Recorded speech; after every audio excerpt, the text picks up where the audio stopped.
to Disney Infinity 3.0. Disney Infinity 3.0 moves the focus onto Star Wars. This review will be based on the core starter pack, which includes the Twilight of the Republic playset and Anakin and Ahsoka figures. It'll also touch on the other toys Disney included in my review kit. That aside, let's begin. With every new entry, Disney Infinity gets better. The biggest improvement with 2.0 was the character skill tree.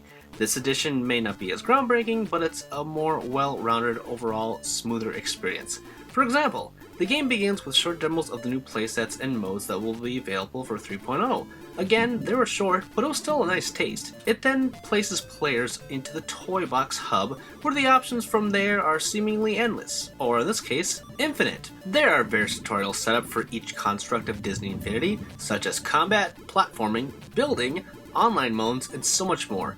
It's simple yet refined and caters to all types of players, whether they just want to mess around with Disney worlds or create their own magical wonderland and share it with others. Players can also jump into any content loaded on their base from here, so with that said, let's get into the Twilight of the Republic. This playset takes place during the Clone Wars. Anakin, Ahsoka, Obi-Wan, and Yoda are tasked with shutting down General Grievous's factory, which then leads them on a wilder goose chase to find out who's behind it. The story is brief, with snippets of funny dialogue here and there, but it feels rushed and more of an afterthought, a trait I have felt through all the playsets from Disney Infinity. It is primarily aimed for kids after all, but one hopes for something bigger and better. Unlike last year's roundup of superheroes, these Jedi feel too alike. Sure, Yoda is a bit faster than everyone else, and Ahsoka has 2 lightsabers, but it's not enough. This may be more of a comment on Marvel vs. Star Wars in general, as Jedi are Jedi no matter what, and superheroes can be anything really. Still, it's a worthy complaint to note. Differences or lack thereof aside, it still plays great. Slicing droids or other villainous scum to toy shards is priceless. Plus, it has space battles, and Star Wars Battlefront won't even have that. The coolest part of the playset is exploring familiar worlds like Tatooine and Coruscant. Each planet has a hub filled with a variety of quests, from carving out statues of Jabba to escorting civilians.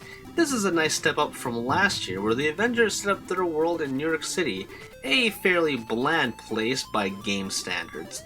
In this case, nostalgia is a great asset for Star Wars, and while it may lack powerful graphics, it makes up for in design and a dedication to the lore. Disney Infinity 3.0, like all Toys to Life games, is a hefty investment.